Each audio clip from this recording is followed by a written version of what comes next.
Assalamualaikum, halo Tribuners, apa kabar semuanya? Balik lagi di wawancara eksklusif bersama dengan Tribun Lampung. Nah, Tribuners, di wawancara eksklusif kita kali ini, saya sudah bersama dengan General Manager Garuda Indonesia Branch Office Lampung, Bapak Tosananda Andika. Halo Pak. Halo Mbak, Iya, apa kabar Pak? Alhamdulillah baik. Iya, Gimana Mbak kabarnya? baik juga. Sibuk Pak hari ini? Nggak terlalu. Kemarin ngomongnya Senin. Kemarin ya, sekarang udah kosong ya Pak ya? Sekarang udah lumayan kosong. Nah, Tribuners, dengan Bapak Tosan ini kita akan ngobrol seputar gimana sih kondisi penerbangan khususnya Garuda Indonesia di tengah pandemi. Nah, Pak, ini kan pandemi kan belum selesai-selesai, Pak ya. Betul. Kalau nggak salah tuh pandemi itu awal itu di Maret 2020. Nah, Pak, dulu itu ketika awal-awal pandemi gitu, Pak, itu gimana sih, Pak, kondisi dari penerbangan di Lampung ini khususnya Garuda Indonesia, Pak? Iya. Jadi ketika awal pandemi memang ada peraturan pemerintah untuk sempat lockdown, tidak boleh ada pergerakan, semua sempat tutup. Itu kurang lebih 1 bulan. Cuman kalau untuk Garuda kita masih melayani penerbangan saat itu ketika semua tutup, namun frekuensinya berkurang. Yang normalnya itu kalau kami sebenarnya 5 kali per hari, tapi ketika masa pandemi bisa jadi cuma 3 kali seminggu. Itu pun dengan persyaratan yang ketat. Jadi waktu itu kalau mau terbang harus ada surat keterangan untuk bekerja, untuk dinas, terus harus ada hasil rapidnya. Itu semua harus dilampirkan. Nah, dengan syarat seperti itu, Garuda tetap terbang. Kita nggak pernah berhenti beroperasi, at least seminggu kita ada masih terbang. Belum lagi kargo. Waktu itu kan sampel harus tetap dibawa. Mau nggak mau, Garuda tetap harus bawa terbang. Sampel COVID, sampel darah itu dulu banyak banget kita yang bawa terbang. Itu kita frekuensinya sempat turun menjadi 3 kali seminggu. Dengan syarat dan ketentuan berlaku ya kalau mau terbang sesuai dengan persyaratan yang diberikan oleh kementerian saat itu, Kementerian Perhubungan. Iya. Apa sih Pak saat itu yang membuat Garuda akhirnya memutuskan di saat ada beberapa maskapai gitu yang dia menghentikan sementara penerbangannya, kok Garuda tetap ya udah kita tetap lanjutkan saja penerbangan gitu. Itu dia, pertama atas dasar kebutuhannya di masyarakat. Jadi kan di masyarakat tadi saya bilang ada beberapa daerah-daerah yang jauh, mungkin nggak di Lampung aja ya. Saya bayangin kalau misalnya ada kejadiannya di Ambon atau di Ternate, itu kan nggak mungkin kalau sampel darah COVID dikirim melalui laut gitu, itu pasti bakal lama sekali kan. Atau ada kebutuhan-kebutuhan di masyarakat yang harus segera sampai, urgent, itu mau nggak mau harus dibawa dengan pesawat. Lalu untuk penumpangnya sendiri, ketika ada berita duka, keadaan urgent, sedang sakit keluarga, itu boleh terbang. Nah, kalau harus terbang urgent, mau pakai apa nih kalau nggak ada satu airline yang terbang, mau nggak mau Garuda tetap terbang kan. Di situ ada untuk masyarakat. Bayangin kalau misalnya keluarganya ada di Kupang, sementara dia posisinya di Lampung. Kalau dia harus jalan darat, harus naik bis atau nyambung laut, berapa kali itu dari Jawa, Bali, terus nyambung lagi kan, itu lama sekali kan. Sementara kondisi keluarga kritis. Nah, disitulah fungsinya kami. Ada untuk masyarakat ya. Jadi lebih karena ingin hadir untuk masyarakat aja. Betul, Pak ya. Itu ketika awal mulai adanya pandemi COVID. Lalu kan berjalannya waktu, peraturan semakin diperjelas. Siapa yang boleh terbang mulai agak dibuka, sedikit dilonggarkan. Boleh terbang tapi harus mempunyai hasil rapid test. Tidak mesti orang dinas, siapapun boleh terbang. Nah, di situ semua airline sudah mulai terbang, termasuk Garuda sudah mulai terbang. Sampai puncaknya itu di bulan Oktober, November, Desember, itu kondisi sempat hampir terlihat normal, tapi belum normal ya. Frekuensi kita nambah yang tadinya 3 kali seminggu, tiap hari seminggu, tiap hari seminggu ya, terus habis itu sehari 2 kali, sehari 3 kali, bahkan kita sempat sehari 4 kali di bulan Desember. Namun di bulan Januari diperketat lagi. Bayangin untuk validity hasil rapid antigen hanya berlaku 2 kali 24 jam. Jadi kalau Mbak terbang hari Jumat, hari Minggu atau hari Senin mau balik, Jumatnya dites rapid antigen, di swab melalui gedung, pas mau pulang lagi ke sini harus swab lagi karena validity-nya ketat. Gitu ya. Pendek banget, singkat, nggak bisa lama. Jadi sekarang di bulan Januari, Februari, Maret kita turun lagi. Kemarin sempat 2 atau 3 kali di Januari, di Februari sempat 2 kali, setengah bulan, habis itu 1 kali sehari, setiap hari terbang tapi hanya 1 kali. Di bulan Maret sekarang masih 1 kali. 1 kali sehari ya. Betul. Kita balik ke awal pandemi, Pak. Berarti waktu itu di awal pandemi dulu tuh persiapan Garuda itu benar-benar cepat ya, Pak ya, karena kan harus melakukan beberapa perubahan gitu. Betul, termasuk ya Garuda langsung campaign safety travel, syarat terbangnya itu apa aja, karena kan ketika awal mula pandemi ini tiap kota bahkan suka memiliki syarat yang berbeda. Kalau ke Bali syaratnya harus apa, ke Pontianak harus bagaimana, Banjarmasin apa, Surabaya apa, itu semua beda-beda. Jadi Garuda langsung komunikatif, memberikan informasi, bahkan di website Garuda itu semua bisa diakses dari awal semenjak pandemi. Jadi source-nya Garuda, sumber informasinya jelas semua ada di website. Ketika saya mau terbang nih dari Lampung ke Bali, itu syaratnya apa, itu kita bisa lihat. Dan itu dinamis, berubah terus. Bulan ini mereka harus PCR swab, bulan depan dia bisa rapid antigen, kayak gitu. Nah itu karena perubahan terus, masyarakat nanti juga mencari informasinya susah. Nah itu kita selalu upload di web, jadi semua bisa ngecek di situ. Iya. Protokol kesehatan apa ya Pak yang diterapkan Garuda? Oke, dari Garuda pertama kali pandemi sampai sekarang, Garuda konsisten menerapkan namanya physical distancing. Jadi dalam pesawat itu tempat duduknya misalnya 3, lorong 3. Itu 3 itu yang diisi hanya jendela dan lorong. Tengah-tengahnya dikosongin. Jadi antara penumpang satu dengan yang lainnya ada jarak. Karena kan salah satu protokol kesehatan 3M ya. Memakai masker, jaga jarak, cuci tangan. Nah, Garuda sampai hari ini kita masih menerapkan physical distancing. Jadi pesawat tidak penuh 100%. Namun untuk sekarang ini kita masih bisa duduk bersebelahan. Misalnya Mbak Dini pergi sekeluarga mau duduk sebelahan itu bisa. Tapi Mbak Dini harus mengisi formulir tanda tangan. Saya menyatakan bersedia duduk bersebelahan dengan keluarga saya. Tapi kalau antar penumpang yang tidak saling kenal kita ada jarak, Mbak. Itu yang sampai sekarang Garuda masih menerapkan physical distancing di dalam pesawat. Nah selain physical distancing, apalagi Pak yang diterapkan Garuda di sana? Banyak banget sih. Jadi semenjak awal pandemi juga kita jadi lebih aware dan rutin namanya penyemprotan disinfektan dalam pesawat. Itu kita juga udah bikin beberapa materi komunikasinya, salah satunya melalui channel YouTube. Habis itu disebarkan di Instagram, Twitter. Itu Garuda menerapkan pembersihan pesawat setiap malam. Itu disemprot disinfektan, pergantian rutin HEPA. HEPA itu kayak filter udara dalam pesawat yang menyaring semua virus, debu, itu tersaring di situ. Terus cabin crew juga memakai sarung tangan, masker. Terus sekarang kalau kita naik pesawat, pengumumannya jadi lebih panjang. Karena banyak announcement atau pemberitahuan yang disampaikan dalam pesawat. Misalnya harus ngisi HAC, atau ada saran dan anjuran tidak memakan pada saat terbang makanannya. Karena kan kalau Garuda full service airlines, kita memberikan makanan baik snack maupun hot meal tergantung rute. Itu kita memberikan anjuran. Tapi kalau tetap mau makan di dalam boleh, bisa gitu. Cuman kita menganjurkan untuk dibawa pulang nanti makanan. Jadi seperti itu. Terus otomatis ada beberapa layanan yang tidak ada di pesawat. Misalnya kalau dulu di bisnis kelas ada bantal, ada majalah. Nah itu sekarang diganti, dihilangkan dulu sementara. Majalahnya dibikin online, karena kan takutnya menjadi penyebaran yang orang megang di situ, megang nanti ada virus nempel, jadi itu semua dihilangkan dulu. Itu bantal juga di-take out dulu, majalah diganti dengan online. Kita bikin majalah online khusus Garuda, majalah yang sama, majalah Colors. Sebelumnya ada di setiap tempat duduk, sekarang ada di handphone majalahnya. Kayak gitu sih.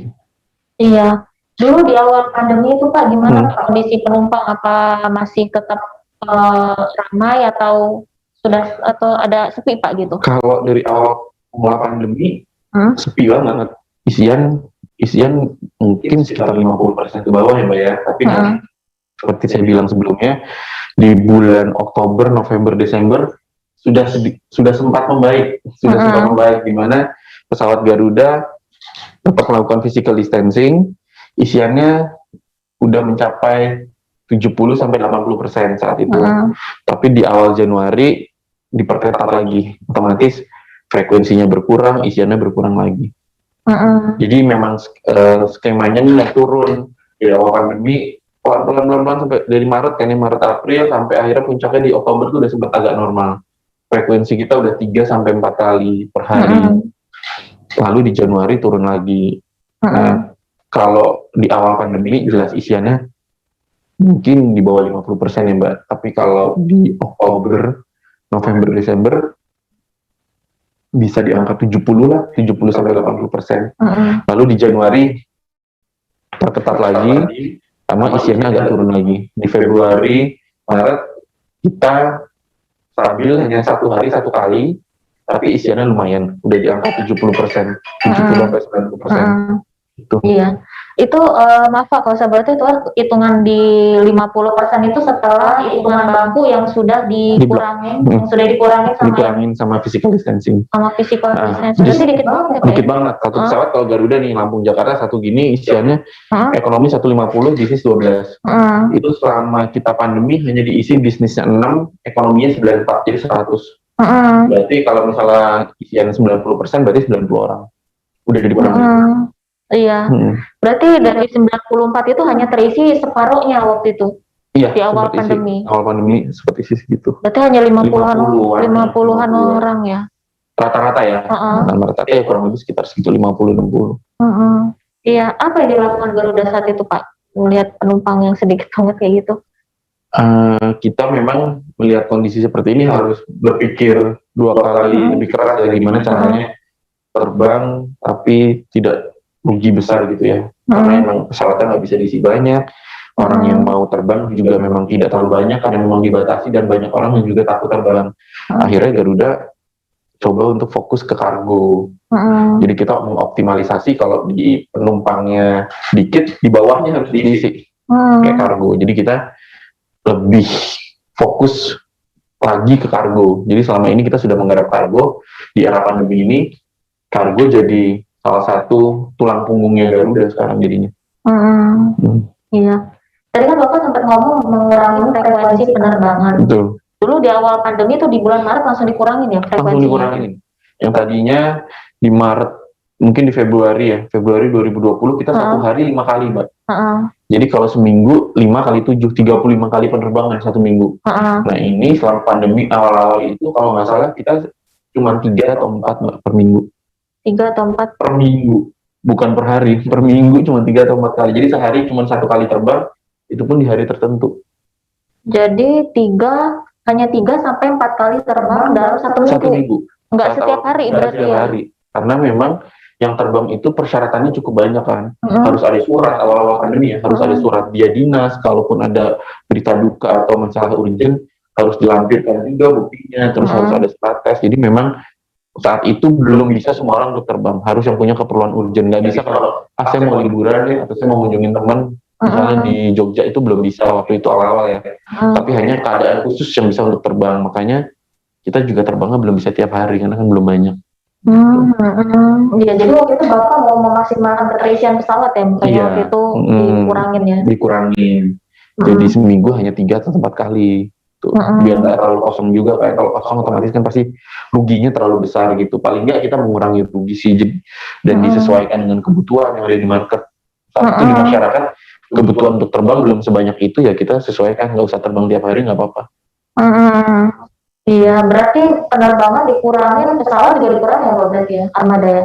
Kalau armada, pesawat kan mungkin gambarannya nggak seperti sepeda atau mobil ya, yang gampang kita udah punya 100, yaudah deh jual aja masukin. Nah kalau pesawat mau nggak mau kan tetap ada di Garuda, cuma dia tidak terbang posisinya, itu yang mungkin lebih berat ya. Karena kan otomatis kalau dia tidak terbang tidak menghasilkan duit ya. Sementara biaya sewanya kan tetap jalan. Itu dia. Iya.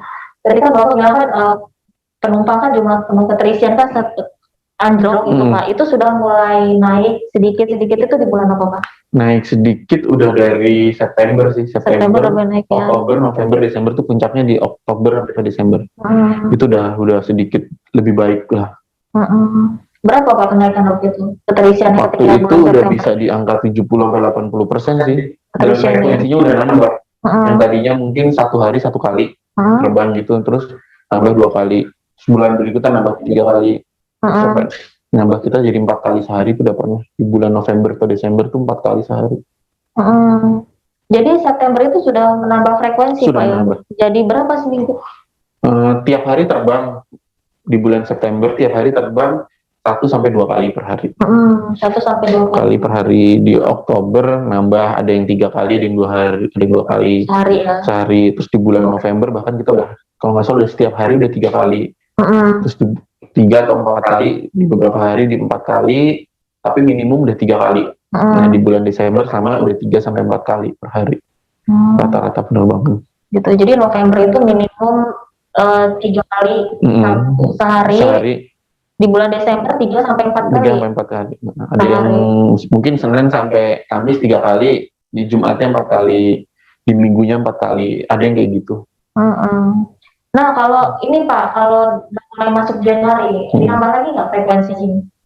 Di Januari sempat maintain kita 3 kali. Namun kan waktu itu ada kebijakan bahwa penerbangan harus dilengkapi dengan rapid antigen dengan masa validasi 2 kali 24 jam. Otomatis kan penumpang jadi lebih berat ya. Dan rapid antigen, bukan rapid antibody. Awal-awal itu tuh ada namanya rapid antibody. Rapid antibody itu cuma diambil darah dari sini. Biayanya sekitar 100-150 kalau nggak salah waktu itu ya. 150.000. Nah di bulan Januari udah mewajibkan rapid antigen. Itu yang dari hidung. Dengan masa berlaku cuma 2 kali 24 jam.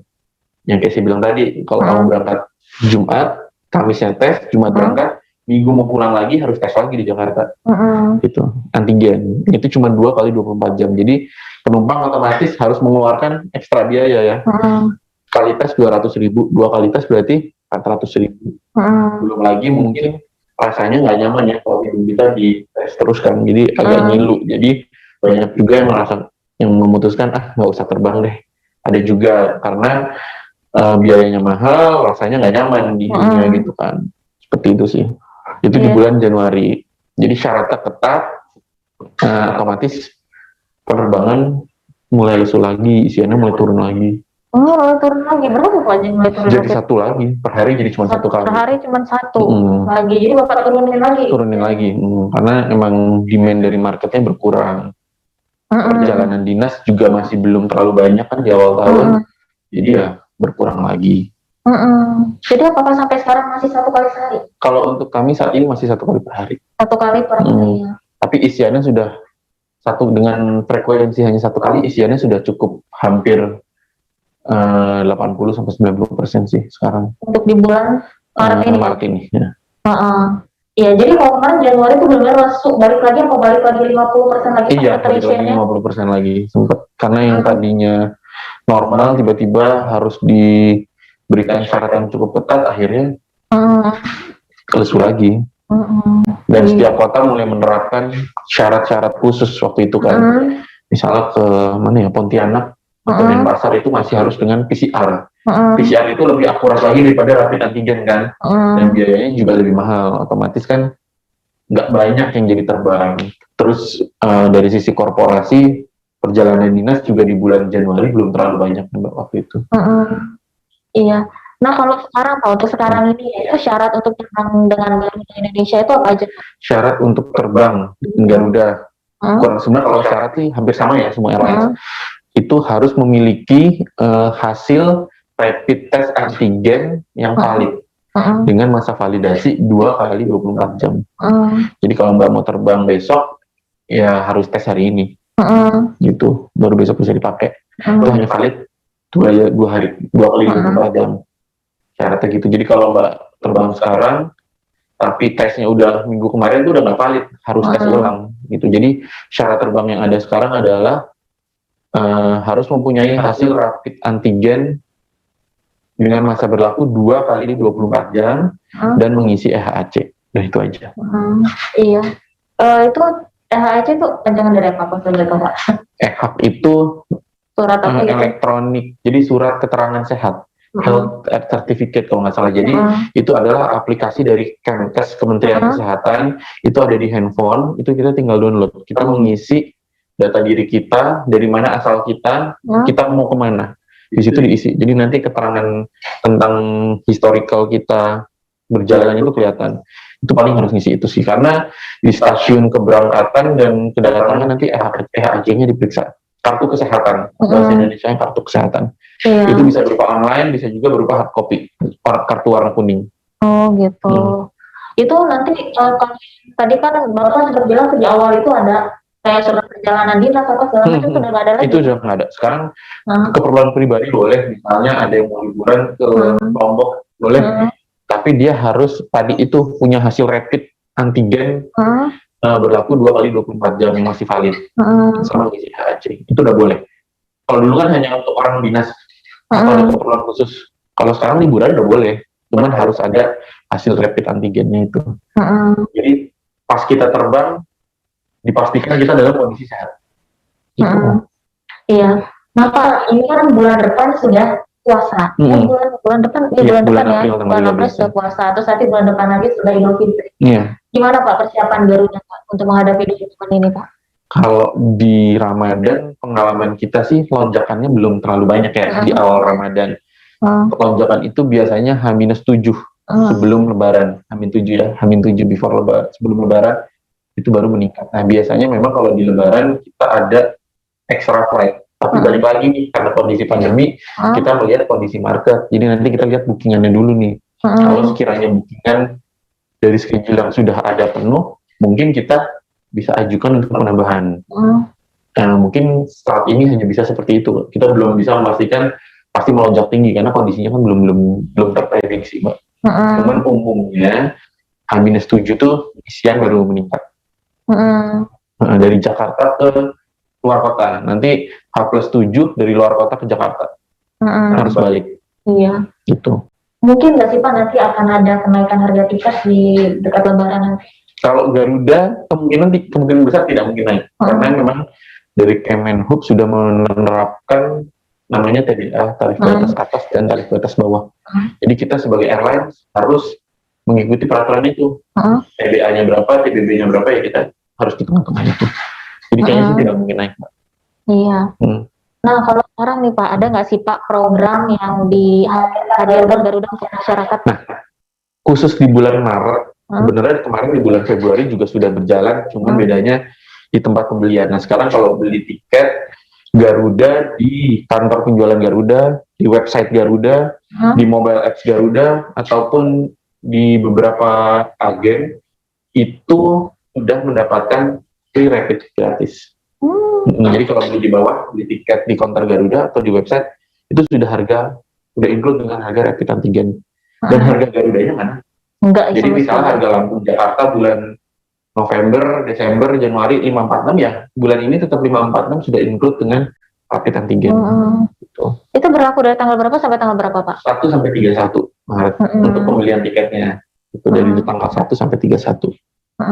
Nah itu gimana Pak cara dapat rapid antigen? Beli tiket dulu kah atau? Iya, jadi gini, ini sebenarnya dalam upaya Garuda mendukung program pemerintah untuk penanggulangan pencegahan COVID ya. Jadi memang kita memberikan kemudahan buat penumpang kita, setiap membeli tiket Garuda sudah mendapatkan free rapid antigen. Jadi setiap kita datang ke kantor Garuda, tadi yang saya bilang kantor Garuda atau website atau mobile apps, kita kan diminta untuk memasukkan nomor telepon dan email. Itu wajib hukumnya, mandatori.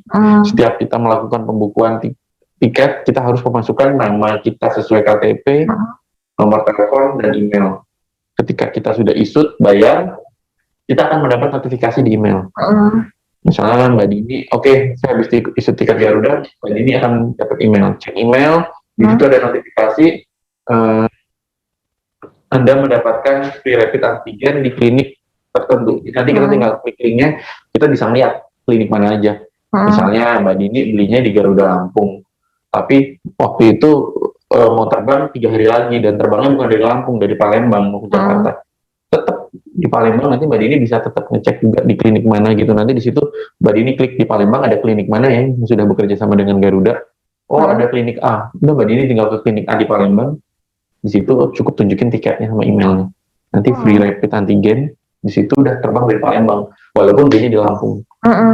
Berlaku sama di seluruh kota seperti itu. Jadi tiap kota yang ada Garudanya, di situ kita sudah kerjasama sama klinik.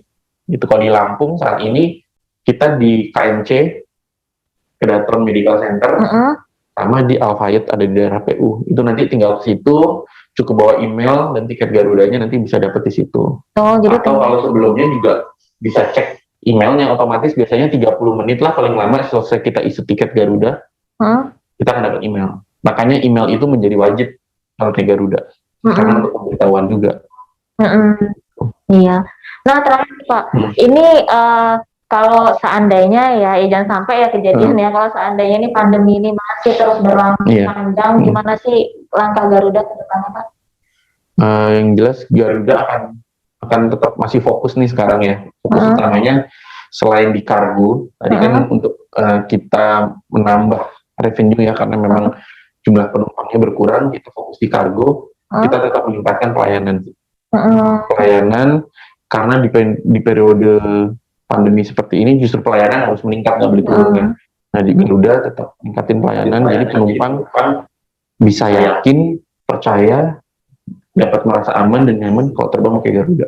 Makanya kalau misalnya sekarang terbang sama Garuda di bandara, itu banyak staf Garuda yang akan standby di seluruh proses. Waktu check-in, di situ ada selain petugas check-in, ada juga petugas kita yang membantu penumpang kalau ada pertanyaan.